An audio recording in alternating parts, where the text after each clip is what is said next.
এই যে সরকারটা এসছে দেখতে পাচ্ছেন তো, বলে গরু খাওয়া যাবে না। বসুন বসুন, কোনো ব্যাপার নেই। বলে গরু খাওয়া যাবে না। মুসলমানরা বলেছে গরু জাতীয় পশু হিসেবে ঘোষণা করা হোক, মুসলমানরা গরু খাবে না। কি হচ্ছে দেখছেন তো, আমার কাছে মোবাইলে আছে। 5টা কোম্পানির নাম শুনলে মনে করবেন যে এগুলো বোধহয় মুসলমানদের কোম্পানি। পৃথিবীতে ভারতবর্ষ মোষ আর গরুর মাংস রপ্তানিতে 2 নম্বরে, 1 নম্বর হচ্ছে ব্রাজিল। গোমাতা 14 বছর হলে পরে তবে কাটা যাবে। তাহলে বাবা মা বুড়ো হলে তারে কি লাথি মেরে মেরে ফেলবে? আজকে গরু মাথা যদি হয় পোষো। আপনারা একটু শান্তভাবে বসুন, শান্তভাবে বসুন। আমার কাছে ঘোষেরা এসছে, বলছে আহমেদ দা, কেউ বলছে কাকা, ঈদের 4 দিন আগে বলছে চলো মধ্যমগ্রাম চৌমাথা আজকে অবরোধ করবেন। কেন? বলে এই যে আমরা খাটালের গরু বিক্রি করতে পারছি না, মুসলমানরা এই টাইমে দাম দিয়ে কেনে, আর আজকে এই যে সর্বনেশের সরকার এসছে, তোরাই তো ভোট দিয়েছিস। ঘোষপাড়ায় দেখি 100টা ভোটের মধ্যে 98টা ভোট বিজেপিতে। বলে আর দেবো না, এখন চলো, আর দেব না। আজ কিচ্ছু করার নেই, আবার রেডি হও। যা আরম্ভ করেছে, বাংলায় একটা প্রবাদ আছে, চাচা ঠেকলি কইও। মানুষ ঠেকে যাচ্ছে। এই যে গরুর কথা বললাম না, 5টা কোম্পানি রাজস্থানে ধরছে লরি লরি গরুর মাংস। তাহলে গরু মাথা কাটা যাবে না, মুসলমান খাবে না? খাবে না। কিন্তু হাজার হাজার টন, 5টা কোম্পানি নাম মুসলিম, কিন্তু তারা হিন্দু মালিক। ওই যোগী আদিত্যনাথের উত্তরপ্রদেশ থেকে তারা বিদেশে সাপ্লাই করছে গরু মাথা ওখানে। কারণ গরিব মানুষ। ওই ঘোষেদের বললাম, কেন এটা করলো জানো? কাদের স্বার্থে করলো? বলে কাদের স্বার্থে?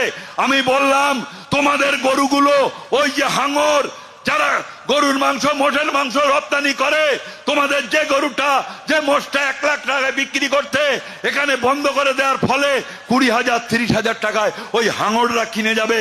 ওই বড় বড় কোম্পানি যারা হাজার হাজার কোটির মালিক, তারা নিয়ে যাবে সস্তায়, আর বিদেশে বহু দামে বিক্রি করবে। এদের সহযোগিতা করছে যোগী আদিত্যনাথ, নরেন্দ্র মোদী সহ। এরা সবাই আজকে হকারদের উচ্ছেদ করছে। সুজন চক্রবর্তী রক্তাক্ত হয়েছে, সৃজন ভট্টাচার্য রক্তাক্ত হয়েছে। তাই আপনাদের কাছে বলতে চাই, লড়াই হবে, চোখে চোখ রেখে লড়াই হবে। কিন্তু আপনাদের কাছে আবেদন, বিধানসভা যেমন একটা সরকার, পঞ্চায়েত হচ্ছে দ্বিতীয় সরকার। এই পঞ্চায়েতের মধ্য দিয়ে জনগণের উপকার করা যায় সরাসরি। তাই আপনাদের কাছে বিনম্রভাবে অনুরোধ করব, অনেক রকম ষড়যন্ত্র হবে। কুতুব বলছিল কোথাও কোথাও ওই পাড়ুই পাড়াতে গন্ডগোল। সেদিন পরিমল সরকারের স্মরণ সভা ছিল, গন্ডগোল চেষ্টা করছে। আপনাদের কাছে বিনম্রভাবে আমি অনুরোধ করব, পাড়ায় পাড়ায় সংগঠন গড়ে তুলুন, মানুষের কাছে যান। দ্বিতীয় সরকার হচ্ছে পঞ্চায়েত, পৌরসভা, কর্পোরেশন। 28-এ হবে না, 27-এই হবে। কারণ চোর জোচ্চররা সমস্ত পঞ্চায়েত ছেড়ে তারা বাড়ি পালিয়ে যাচ্ছে, কাউন্সিলররা ইস্তফা দিচ্ছে। আর ওই যে কেষ্টমাটির সেই মাটি কাটা লোকটা যে ফুলে ফেপে উঠেছে, কি নাম? মান্নান আলী। তার 2টো স্করপিও গাড়ি এখন কোথায় আছে আর জানে না কেউ। সে 2টো গাড়ি ছড়িয়ে দিয়েছে। ওহে আব্দুল মান্নান, তুমি 2টো গাড়ি ছড়িয়েছ, জনগণ তোমাকে ছাড়বে না। ঠিক সময়ে তোমার গাড়ি যেমন সরিয়েছ, তুমি কোথায় সরে যাবে? মানুষের ক্ষোভ আছে, রাগ আছে, আমরা তাদের শান্ত করছি।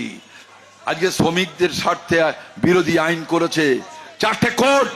মালিক ইচ্ছা মতো ছাঁটাই, ইচ্ছা মতো নিয়োগ, ন্যূনতম মজুরি দেবে না, সামাজিক সুরক্ষা দেবে না। কোন হিন্দু রাষ্ট্র হবে? কোন হিন্দু রাষ্ট্র করবে? শুভেন্দুরা, নরেন্দ্র মোদীরা। কোটি কোটি শ্রমিক আমার মুসলমান নাকি? কোটি কোটি কৃষক মারার আইন করেছে। এটা কৃষক বেল্ট। 14 সালে বলেছিল আমায় ক্ষমতায় আনো, নরেন্দ্র মোদী বলেছিল ডক্টর স্বামীনাথন কমিশনের সুপারিশ আমরা লাগু করব, করেনি।